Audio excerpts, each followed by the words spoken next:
Bienvenidos compañeros, compañeras a otro programa más de Universo UNED Derecho. Sin más dilación, hoy vamos a hablar de las teorías de la conducta y de las teorías de la tipicidad. Empezamos con el concepto y la naturaleza de la causalidad.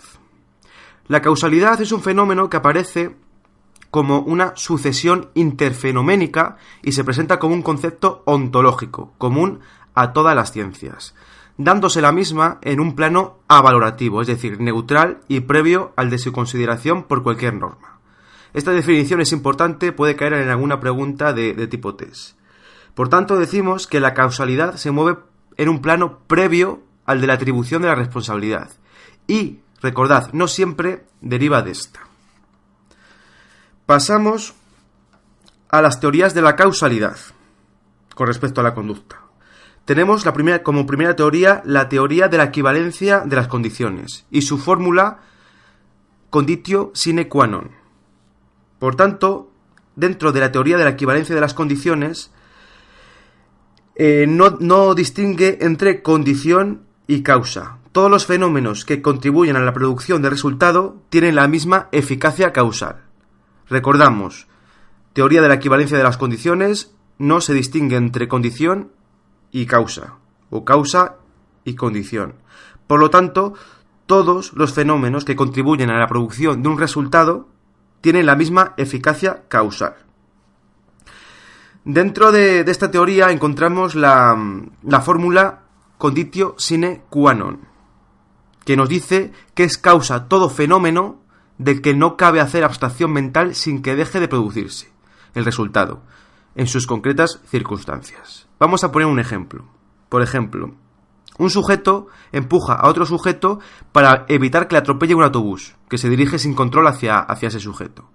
Con su acción, el primer sujeto evita el atropello, pero el segundo sujeto se golpea fuertemente en la cabeza contra la pared y es trasladado al hospital. Allí, en el hospital, le atiende un médico, el médico de guardia, y que aplicar un tratamiento equivocado agrava sus lesiones. Por lo tanto, si abstraemos mentalmente el comportamiento del médico, el resultado no se habría producido. Pues por eso podemos decir que la conducta del médico es causa de las lesiones. Pero, si abstraemos que el primer sujeto, el que ha empujado al segundo sujeto para evitar que le atropelle el autobús, también podemos decir que es causa del mismo. Por tanto, la acción de empujar el primer sujeto al segundo y la acción del médico son las dos causa y condición. Es decir, que si nos abstraemos se deja de producir el resultado. Por tanto, es causa o condición de dicho resultado. Dentro de esta teoría tenemos 4 casos límite.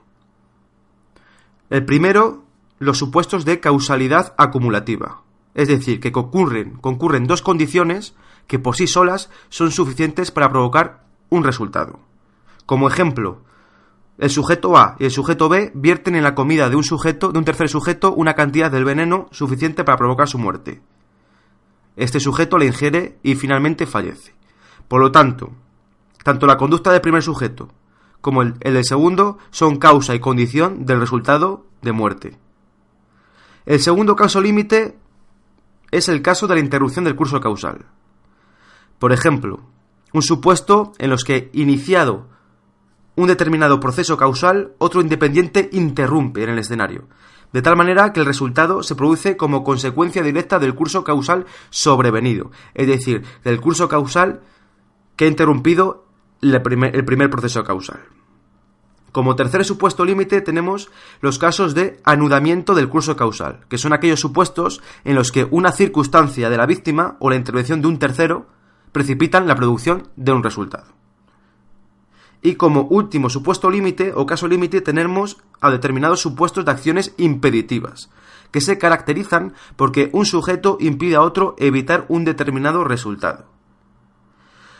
Algunos autores en estos casos cuestionan la existencia de una auténtica relación de causalidad. Como ejemplo, en este último caso límite, tenemos que un sujeto A retiene con fuerza a otro sujeto B que intenta emplear, por ejemplo, un cañón granífugo para evitar una inminente tormenta de predisco. Finalmente la tormenta se produce y arrasa la cosecha. Por lo tanto, un sujeto, en este caso, impide a otro evitar un determinado resultado. Más adelante surgieron otras teorías, otros que se caracterizaban por querer superar la teoría de la equivalencia de las condiciones. Todos ellos resultaron fallidos, pero destacan las teorías individualizadoras, que aquí sí que diferencia entre causa y condición. Para estas teorías, la condición es el factor de que depende la aparición del resultado, y la causa es aquel del que depende su cualidad.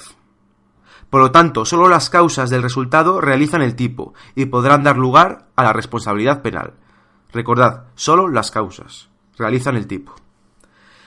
Pasamos a las teorías de la causalidad adecuada. Dentro de estas teorías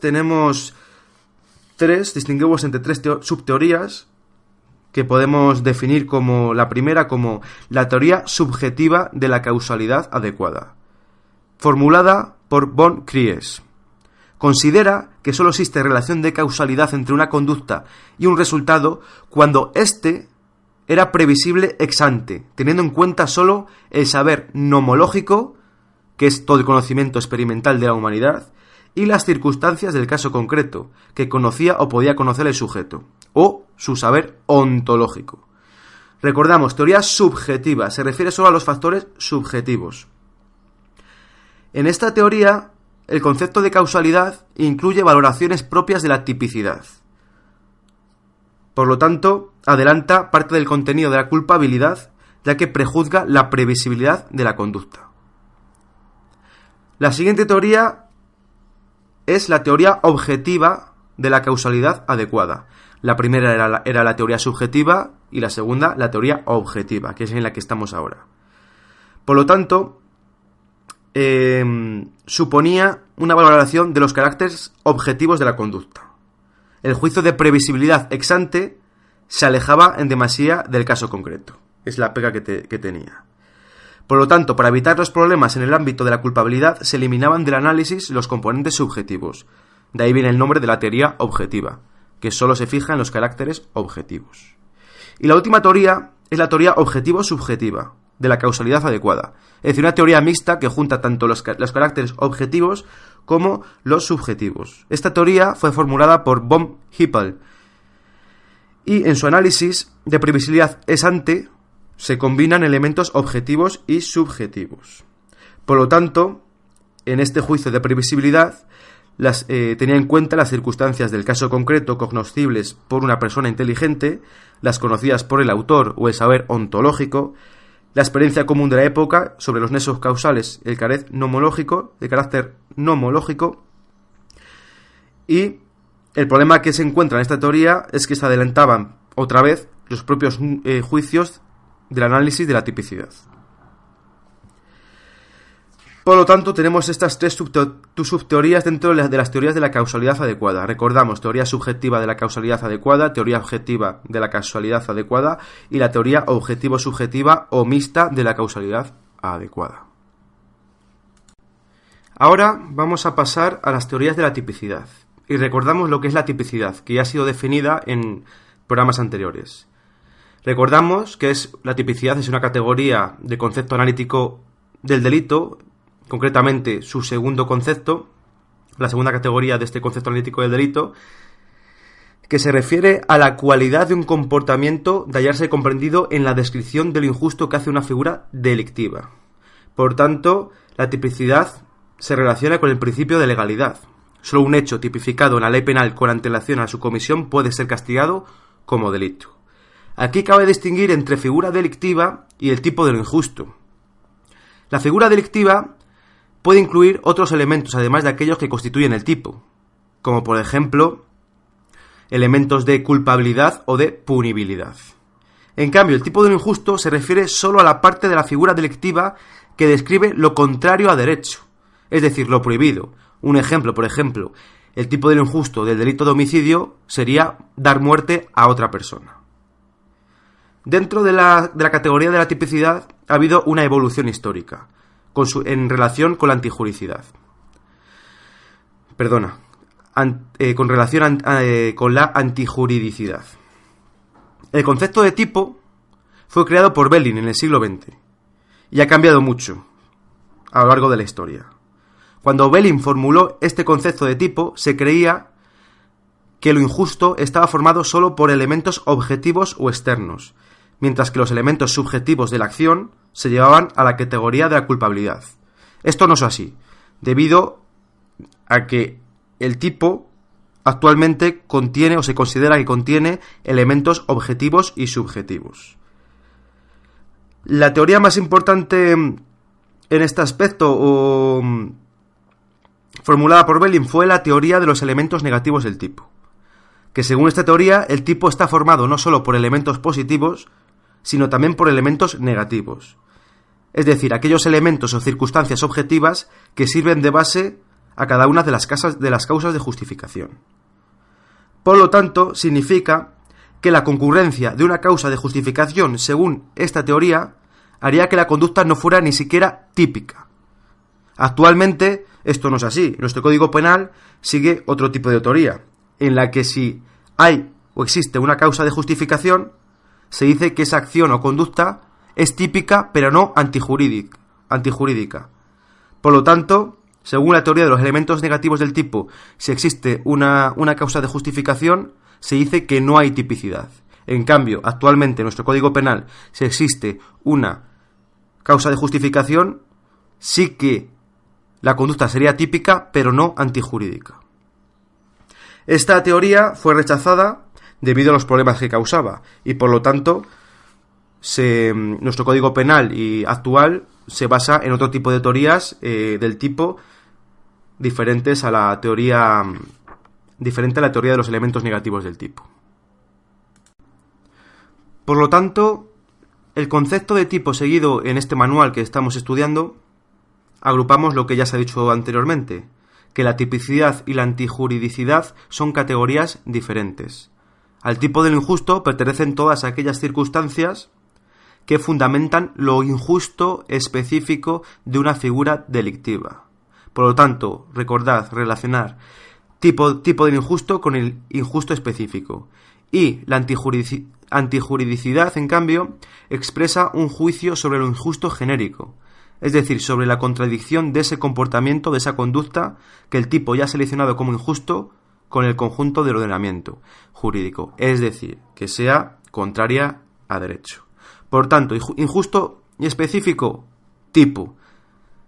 Injusto genérico, antijuridicidad. La inexistencia de la conducta de alguno de los caracteres objetivos o subjetivos integrantes en un tipo penal hará que esa conducta ya no sea típica. Por lo tanto, para excluir la tipicidad de las conductas, aparecen varios criterios. El primero de ellos distinguimos entre los criterios de la adecuación social y riesgo permitido. ¿Qué quiere decir esto? El criterio de la adecuación social, según este criterio, quedan excluidas del tipo aquellas conductas que, aunque parezcan formalmente incluidas en él, se mantienen dentro del orden social histórico normal de la comunidad. Es decir, son lesiones de bienes jurídicos insignificantes o conductas que, a pesar de lesionar un bien jurídico, se entienden como el resultado del uso normal de ese bien jurídico. Ponemos un ejemplo. Al subir a un autobús, se entiende que el viajero no puede bajar entre paradas, por lo que ese trayecto se le priva de su libertad. Por lo tanto, en este aspecto se cree que la tipicidad queda excluida por ser una conducta socialmente adecuada. En realidad se está privando a la libertad al viajero, pero por ser una conducta socialmente adecuada no pertenece al tipo de detenciones ilegales, por ejemplo. Este es un criterio muy útil y necesario como criterio material para la realización de la interpretación teleológica del tipo. Recordamos que el riesgo permitido y adecuación social responden a una ponderación de intereses, conforme a valoraciones sociales que son asumidas por el ordenamiento. La diferencia entre adecuación social y riesgo permitido es que la adecuación social se aplica a los delitos dolosos y el riesgo permitido a los delitos imprudentes. Por lo tanto, no debemos de confundir adecuación social con los supuestos de acciones típicas pero justificadas, ya que las acciones típicas justificadas, es decir, por causa de justificación, atentan o se deben de analizar en sede de juridicidad. En cambio, la adecuación social se analiza en sede de tipicidad. Otro criterio es el criterio de la insignificancia. Según este criterio, quedan excluidas del tipo, por ejemplo, de lesiones, quedan excluidas del tipo de lesiones los bienes jurídicos y que son insignificantes. Por ejemplo, los casos de bagatela. Un ejemplo, conducir por el carril izquierdo a muy baja velocidad sin dejar paso a otros conductores podría calificarse como un delito de coacciones. Pero, por lo insignificante de la conducta, esta no se considerará típica. Es decir, podría ser una sanción administrativa, pero no es un delito en sí, debido a que el bien jurídico que se está lesionando tiene un carácter insignificante. Luego tenemos la tercera teoría, o criterio, que es la interpretación teleológico restrictiva del tipo. La interpretación teleológica restrictiva señala que hay que hacer una interpretación restrictiva del tipo en atención a qué se quiere proteger y a qué se quiere castigar, lo que dejaría fuera del tipo como atípicas todas aquellas conductas que afecten a un bien jurídico de manera distinta a aquellas que quiere evitar la norma. Este es el criterio mejor considerado en este manual, pero no es incompatible con los demás criterios como pueden ser el de adecuación social y riesgo permitido. Por lo tanto, recordamos que el criterio que sigue nuestro Código Penal o nuestro manual es la interpretación teleológica restrictiva del tipo. Repetimos, este criterio se basa en que dejaría fuera del tipo como atípicas todas aquellas conductas que afecten a un bien jurídico de manera distinta a aquellas que quieren evitar la norma penal. Seguimos con la estructura y clasificación de los tipos. Diferenciamos entre, según el comportamiento típico, nos encontramos con delitos dolosos y delitos imprudentes. En relación con la forma de comportamiento, tenemos los delitos de acción, que se castiga la realización de una acción, y los delitos de omisión, que lo que se castiga es una omisión de un mandato de actuar. En relación con el sujeto activo, tenemos los delitos comunes, que pueden ser realizados por cualquiera, los delitos especiales, que pueden ser realizados por sujetos que reúnen unas determinadas características. Entre ellos tenemos que distinguir entre los delitos especiales propios. Por ejemplo, la prevaricación solo puede ser cometida por funcionarios, es decir, no existe solo un tipo que pueda realizar personas que no sean funcionarios, por lo tanto son delitos especiales propios. En cambio, los delitos especiales impropios, ponemos un ejemplo, que es el de allanamiento de morada. Lo puede cometer cualquiera, pero si lo comete un funcionario, conlleva un agravamiento de la pena. Por tanto, los especiales propios solo pueden realizar un determinado tipo de personas y los especiales impropios lo puede realizar cualquiera, pero si lo realiza un tipo determinado de personas, se agrava la pena. Y tenemos los delitos de propia mano, que pueden ser cometidos por cualquiera, pero es necesario que el autor realiza por sí mismo los actos típicos. Es decir, que el delito no se puede realizar a través de un tercero. Ejemplo, el delito de violación. En relación con la exigencia o no de un determinado resultado típico, tenemos los delitos de mera actividad, que se castiga la mera realización de una conducta, por ejemplo, conducir bajo los efectos del alcohol. Pasamos a los delitos de resultado, que exige la realización de un resultado. Dentro de estos delitos de resultado tenemos el subtipo de delito de resultado material, que lo que se exige es la alteración material de un objeto. El subtipo de delito de resultado de peligro concreto, los que exigen la situación de peligro para un objeto. Y los calificados por el resultado, que exigen además de la conducta básica que la misma haya producido otro resultado más grave. Y en cuanto a la relación con la consumación del delito y sus efectos, tenemos los delitos instantáneos, que su consumación se produce en un instante, aunque sus efectos pueden perdurar en el tiempo. Como ejemplo, las lesiones, que tardan un mes en curar. La consumación se realiza de una forma instantánea, pero el mes de curación se puede perdurar en el tiempo en este caso. Y los delitos permanentes, que crean una situación antijurídica que el autor puede mantener en el tiempo. Por ejemplo, el delito de detenciones ilegales.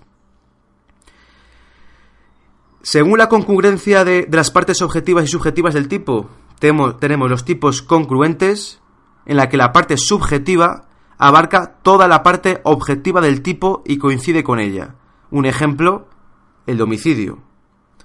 Tipos incongruentes. La parte subjetiva del tipo excede a la parte objetiva. Es decir, lo querido por el sujeto va más allá de lo que efectivamente tiene que realizar para la consumación formal del delito. Varias modalidades: delitos de resultado cortado y delitos mutilados por varios actos.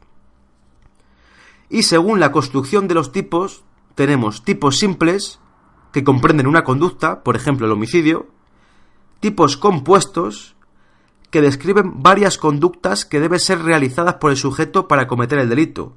Por ejemplo, robo con fuerza en las cosas mediante escalamiento.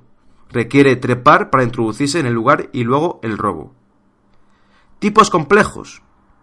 Es una variante del tipo compuesto que se caracteriza por el dato de que cada una de las conductas que se integran en el nuevo tipo constituyen ya por separado un tipo distinto.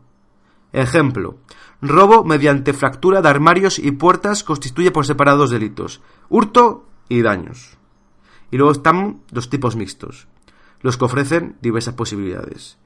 Se distinguen tipos mixtos alternativos, tipos mixtos acumulativos y tipos mixtos de proposiciones excluyentes.